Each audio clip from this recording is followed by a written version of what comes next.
ஏய், நீ சொல்றன்னு சொன்ன கதையை கேட்க இன்ட்ரெஸ்ட் இல்லாம தானே நாங்க இங்க வந்துட்டோம். எங்களுக்கு கதையும் வேண்டாம், ஒண்ணு வேண்டாம். அதோட கதை கேட்கிற மூட்ல நாங்க யாரும் இல்ல. சும்மா தொல்லை பண்ணாம கிளம்பு இங்க இருந்து.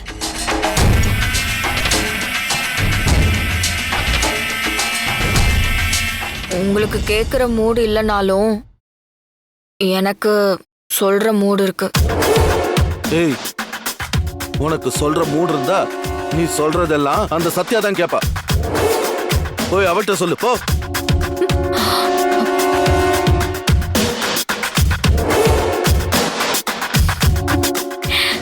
சின்ன மாமா, ஏன் இவ்ளோ டென்ஷன் ஆகுறீங்க? உங்களுக்கு பிடிக்கலனாலும்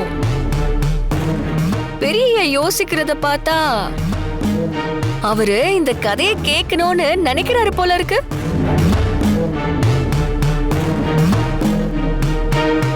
ஏன்னா அந்த கோவில் தர்மகத்தா இருக்காருல, அதான் அந்த பண்ணையாரு.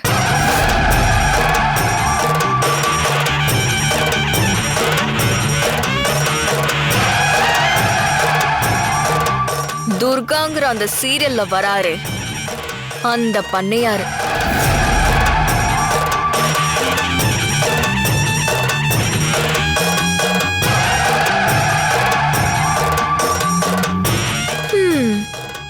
சரி, யாருக்கும் கதை கேட்கிற மூடு இல்ல போல. மூடு இல்லாதவங்களுக்கு கதை சொன்னா சொல்றவங்களுக்கும் கொட்டாவி வரும். நான் போறேன். நிலே,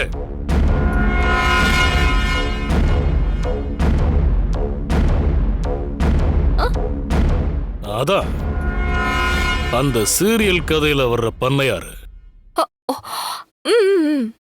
அப்போ நான் கதை சொல்லட்டுமா பெரியா?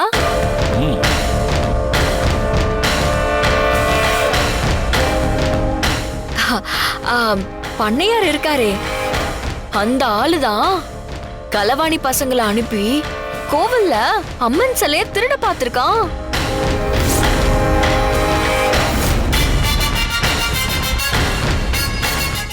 ஆனா துர்காவோட மாமா இருக்கார்ல,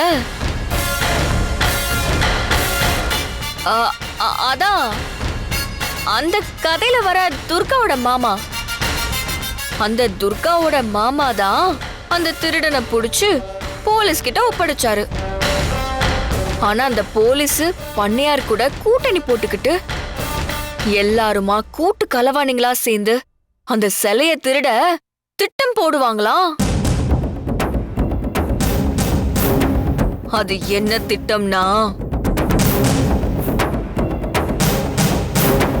அந்த சாமி சிலை மாதிரியே ஒரு சிலைய டம்மியா செஞ்சு வச்சுட்டு ஒரிஜினல் சிலைய தூக்கி வித்துடலான்னு பிளான் பண்ணி